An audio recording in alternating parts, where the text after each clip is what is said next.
Hello, welcome back to BLENDERSUSHI Live Noding. In this episode, we're gonna do a little exploration of one of the new nodes in Sverchok. It's a simple one. It's the ring node. Let's have a look what the ring node does. Ring node was actually almost being called Torus 2D, but they decided to call it a ring because it's more like a it's actually more like a ring if you look at it. It's kind of like a flat kind of ring, and you can work on it just by the edges or by the polygon. And with the polygon, you can see what it is actually. From the parameters, it's very similar to a torus node if you look at it side by side. So there is like a major, minor, and then separate, exterior, interior. Separate is actually more related to the UV connection node, if you know what I'm talking about. So this guy is kind of related with separate, so don't worry about that too much unless you're using the UV connections. You have control over this major radius, minor radius, or you can do it like in the interior and exterior kind of way. And then you have, of course, control over the radial and the circular section, the section between the small and big circle. And on top of that, you also have phase. So phase, that's really cool. And on top of everything, you can of course use this for many things. For creations of, it can be for wheel, or it can be, if you look at it this way, it can be for like a well, or maybe like a tube. There are many ways you can play around with this. So the first time I saw something like this, it reminds me of a curved circle object in Blender, where you can actually extrude. You can actually offset it and extrude it and increase the depth. It's kind of this thing kind of remind me of that. So you can give some kind of thickness to it. Yeah, but anyway, we have this as a procedural objects in Sverchok, so you can do a lot of interesting stuff. So when I look at the ring, the ring nodes, it's actually, you can do similar kind of creation of the ring using cylinder.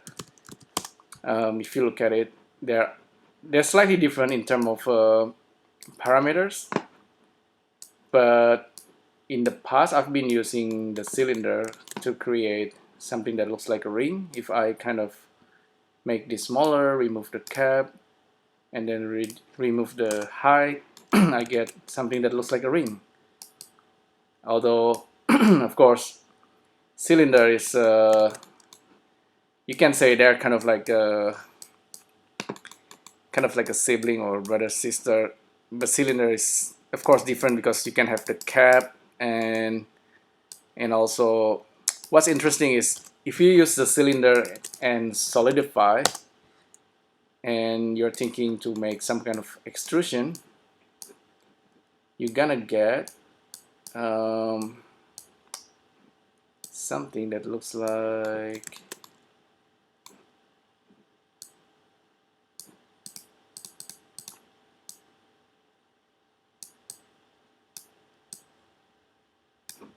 well, actually it's doing the same thing. The other day I was doing this cylinder thing, but it's giving me a different result. So, oh, actually, there you go. If we have some kind of height, the cylinder become this shape. It's something that looks like a kind of like a UFO. So cylinder allows you to do this, but on the other hand, a ring is actually simpler. And if we use the ring and solidify, you're gonna get like something that looks like a pipe. But still, it's simpler. And yeah, you can do a lot of interesting things just starting from a primitive shape. But something about ring, like just like circle object, like all these Sverchok generators, all these generators, you give it a try, and each one of them is kind of interesting because you can actually work with the factorizations. So I will kind of do a little bit of review of Sverchok. You can actually easily generate bunch of rings, all with different parameters. That's actually very easy to do, depending how you want to do it. Maybe major and minor. Let's use major and minor for now, and radial section we can play around with it soon. What I mean is we can vectorize all of these parameters and generate a bunch of variations of the same objects. So in order to do that, the easiest way is to provide it a bunch of matrices. So I'll go back to the original ring, just a flat ring like this, and I'll generate a bunch of them using the matrix. So matrix in, and for the location we can use line or we can use range float, it doesn't matter. I use line all the time because line gives you this kind of arrangement very easily. I'm just using the points of the lines, but you can actually use range float and use one of these, plug into the vector in the x-axis, for example, and you get the kind of similar kind of result. It's just a different way of approaching it. So I'll use line, and we have, for example, we have five of this ring, and we can easily give randomization into this guy because it's this node is factorized. So for example, if we want to randomize the radial sections, so we want to have like a triangle and then hexagonal, etc., we can do that quite easily. We simply plug in some generated numbers. For example, for the radial, maybe we have 5 generated integer. Let's check the numbers actually. 0, 1, 2, 3, 4. Maybe start from 2 and then 2, 3, 4. Start from 3 and then it goes up 3, 4, 5, 6, 7. And if we plug that into circular section, we get 1, 2, 3, 4, 5. See, the sections is changing, and you can also plug this into, what is this? What's controlling? Okay, the radial sections. So you have the triangle one, 4-sided, 5-sided, 6-sided, 7-sided, and all the way. You can actually have more. It's very easy to do. So now we have like 3, 4, 5, 6, 7, 8, and so on and so on. Okay, so that's one way you can approach it. You can also play around with this face. The same thing. Just plug in. Let's say we use the triangle for the face. This is expecting some kind of float. So you can use like a random number generator, maybe float, maybe random number between 0 and 360, and you plug this into the face, and you got this guy kind of rotating. And if you want to make like unlimited variations, you can simply do this, assigning a single value, and you can have a bunch of generated objects based on that. Of course, it doesn't need to be random. Actually, you can approach it in many different ways. You can also use the range float, right? Range float, how many, plug this into the count and this into that guy. You can rotate it 360, and yeah, so you have some kind of animated triangles there.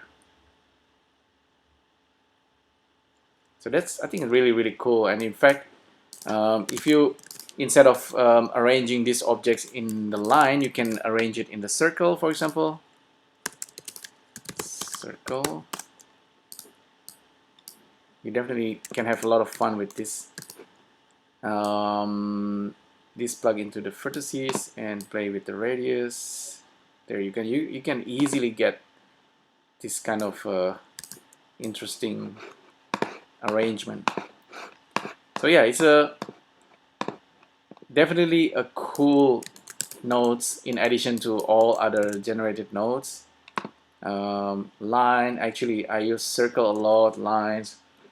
Ring is actually more like circle nodes being extruded, but also it's become very useful as it is, and you can play around with this major radius and then minor radius. So if you can think of shapes that's using these ring elements, you can generate it any kind of shapes pretty easily. Okay, what else can I do with this? Circle locations. Circle location.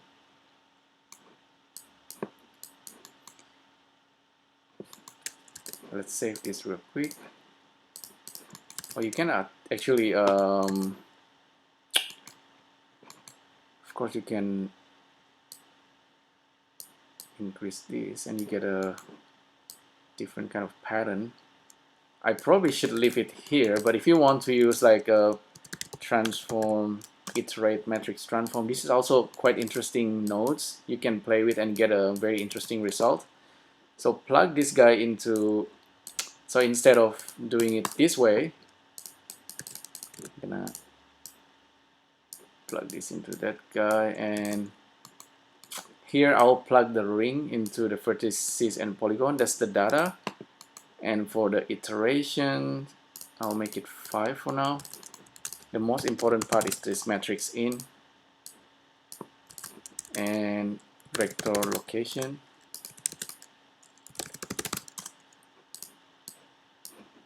Turn it on, and you can see really quickly you get like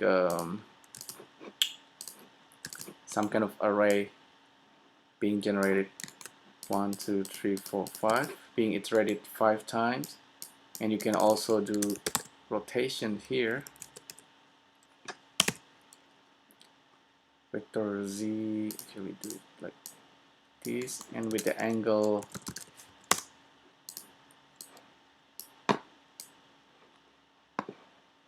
like that.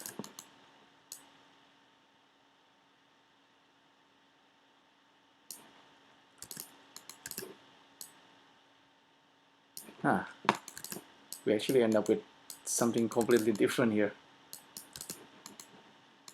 I don't know how this happens. I think that's because of this rotation coming in and it's doing something inside it.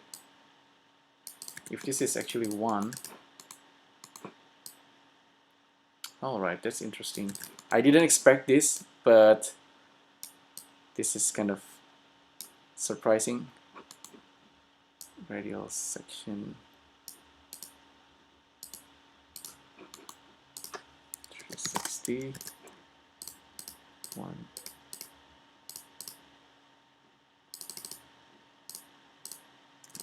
Interesting.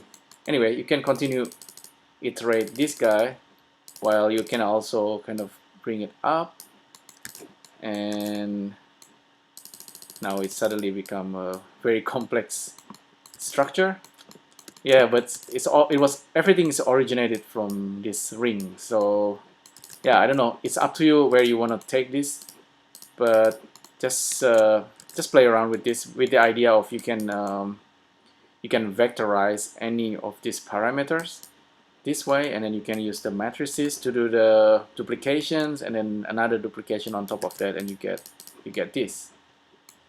Okay, so that's pretty much it for this look explorations into the ring nodes. I think it was created by a new Sverchok developer, code name Dolphin. I think Dolphin Dream made this.